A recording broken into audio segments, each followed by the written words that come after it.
fans K-pop idol yang mengikuti perkembangan idol mulai dari nol hingga debut dan sukses adalah suatu kegembiraan dan kebanggaan tersendiri para fans K-pop idol. Salah satu idol yang memulai karirnya mulai dari nol hingga sukses yaitu BTS, yang sekarang menjadi terkenal di hampir seluruh dunia. Adalah ARMY, sebutan fans BTS yang mengikuti perkembangan idol mereka mulai dari nol dan dapat merasakan suatu kebanggaan tersendiri di kalangan para fans. Apalagi seperti yang kita tahu bahwa BTS hanyalah sekelompok boyband yang berasal dari agensi kecil yaitu Big Hit dan bahkan tidak dipandang oleh beberapa K-nets di Korea. Sebelum tenar seperti sekarang ini, BTS sempat mendapatkan banyak hinaan dan cacian, tapi itu semua tidak menyurutkan semangat mereka untuk menjadi semakin sukses. Berikut beberapa kisah sedih sebelum BTS sukses seperti sekarang. Debut dadakan karena menggantikan artis yang tidak hadir. BTS resmi debut tanggal 13 Juni 2013. Hal itu terjadi karena mereka tiba-tiba diundang di suatu acara musik disebabkan artis yang seharusnya hadir mengisi acara tersebut tidak bisa tampil dan akhirnya Bangtan yang mengisi tempat yang kosong tersebut. Walaupun tampil secara dadakan, BTS tetap menampilkan penampilan terbaik mereka.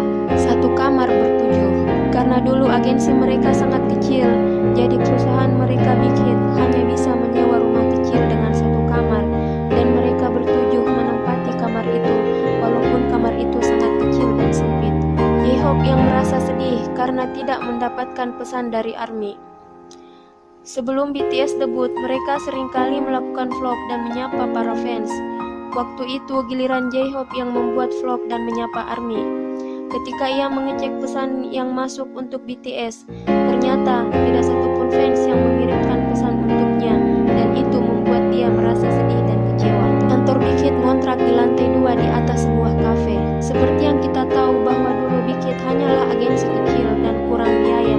Itulah sebabnya kantor mereka hanya bisa ngontrak di lantai 2 di atas sebuah kafe. Acara variety pertama tidak ditayangkan di TV nasional karena BTS berasal dari agensi kecil dan perusahaan mereka tidak memiliki cukup uang. Acara variety show pertama mereka yaitu Rookie King tidak bisa ditampilkan di TV nasional, hanya berada di saluran TV biasa. Rekaman di garasi. Tahukah ARMY kalau di era Dark and Wild, BTS pernah melakukan rekaman di garasi mobil? Tidak memiliki wajah seorang idol. Debut BTS memang mendapatkan banyak cacian dari K-nets karena nama grup mereka yaitu Bangtan Sonyeondan yang artinya anak laki-laki anti peluru, dan juga dikatakan kalau wajah RM dan J-Hope bukanlah wajah seorang idol. Lirik lagunya tidak menarik, plagiat sampai sempat membuat RMCS down, tapi beruntung bos agensi mereka selalu mendorong mereka agar tetap semangat, dan itulah yang membuat mereka menjadi sukses seperti sekarang. Bekerja keras untuk biaya hidup di dorm. Kehidupan di masa-masa training BTS memang sangatlah sulit, apalagi untuk biaya hidup dan makan. Jika ada member yang sakit, biasanya mereka hanya dirawat di dorm dan uangnya dipakai untuk biaya makan.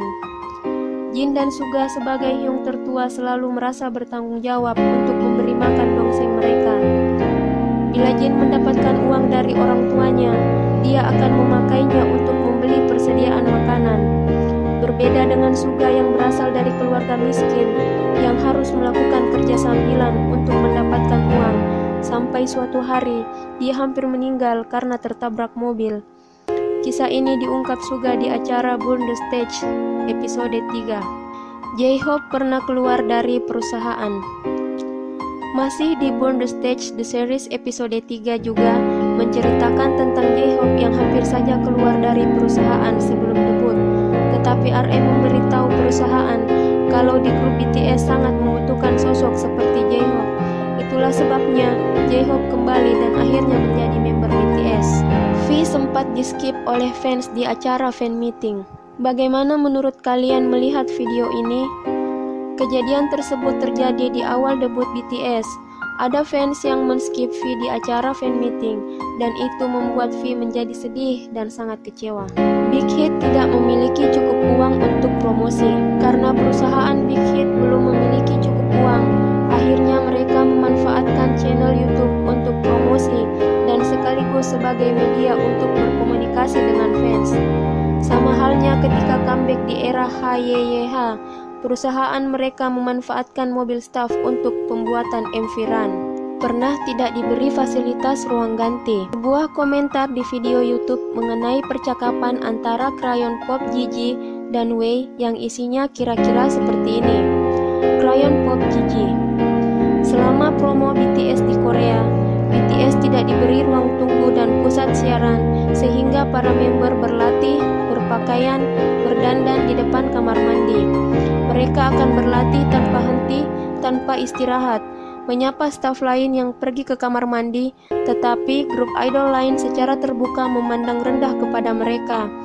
Ketika aku melihat rekan-rekan mereka sendiri yang seharusnya berterima kasih kepada BTS, memuncaki chart Billboard dan melakukan promo Korea, bahkan hanya untuk waktu yang singkat, menjadi begitu penuh penghinaan. Aku pikir saat itu mereka, BTS, akan membuatnya. Mereka akan benar-benar berhasil dan sekarang mereka begitu sukses. Aku sangat bangga. Semua member sangat baik dan tulus. Kemudian Wei membalas komentar itu. Ya, itu benar. Yang aku ingat adalah kerja keras, usaha mereka. Terutama, aku tidak lupa suara RM ketika berlatih bahasa Jepang. Di video ini dengan judul Jimin Self Camera 2016, ARMY bisa lihat kan kalau ruang ganti mereka hanya dibatasi sekat-sekat saja, dan bahkan baju-baju mereka pun hanya digantung di ruang sekat tersebut. Penampilan mereka dibatalkan secara sepihak. Pada tanggal 1 Oktober 2016, tepatnya di acara SBS Busan One Asia 2016, ada kejadian yang sangat menyedihkan. Di acara ini seharusnya BTS membawakan 3 lagu, Save Me, Dope, dan Fire. Tapi dari pihak penyelenggara tiba-tiba mengatakan kalau BTS hanya boleh membawakan 1 lagu saja, yaitu Dope. 2 lagu lagi yang seharusnya ditampilkan oleh BTS tiba-tiba di-cancel dan dihapus dari line-up pengisi acara dan diganti dengan yang lain tanpa sebab yang jelas. Jadi ketika acara telah usai dan lampu telah dimatikan, serta banyak konfeti yang bertebaran di lantai, BTS pun muncul ke panggung dan menyanyikan 2 lagu untuk ARMY, yaitu Save Me dan Fire. Waktu itu sang leader RM tidak bisa ikut tampil karena mengalami cedera pada kakinya dan sedang dalam masa pemulihan. Mereka pun tampil dengan dance yang energik dan maksimal.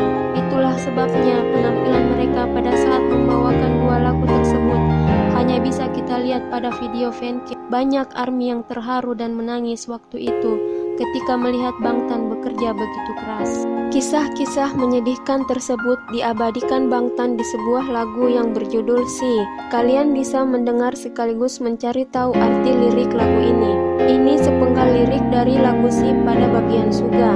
Saya pikir ini adalah samudra tapi itu padang pasir. Idola yang berasal dari perusahaan kecil adalah nama keduaku.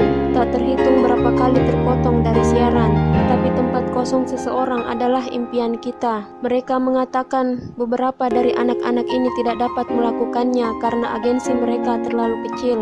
Aku tahu, aku juga tahu. Waktu ketika kita harus tidur dalam satu ruangan dengan harapan bodoh, besok akan berbeda sebelum kita tertidur. Kami melihat fata morgana di padang pasir, tapi kami tidak bisa memahaminya. Berdoa agar kita tetap berada di gurun ini sampai akhir. Berdoa agar ini benar-benar bukan kenyataan kita. Itulah beberapa kisah sedih BTS di masa training dan awal debut mereka. ARMY pasti merasa sedih kan setelah tahu kisah tersebut, tapi berkat kerja keras mereka dan ARMY sebagai sayap mereka, BTS terbang semakin tinggi hingga mendunia seperti sekarang ini. Kerja keras memang tidak mengkhianati hasil. Sampai jumpa lagi di info K-pop selanjutnya.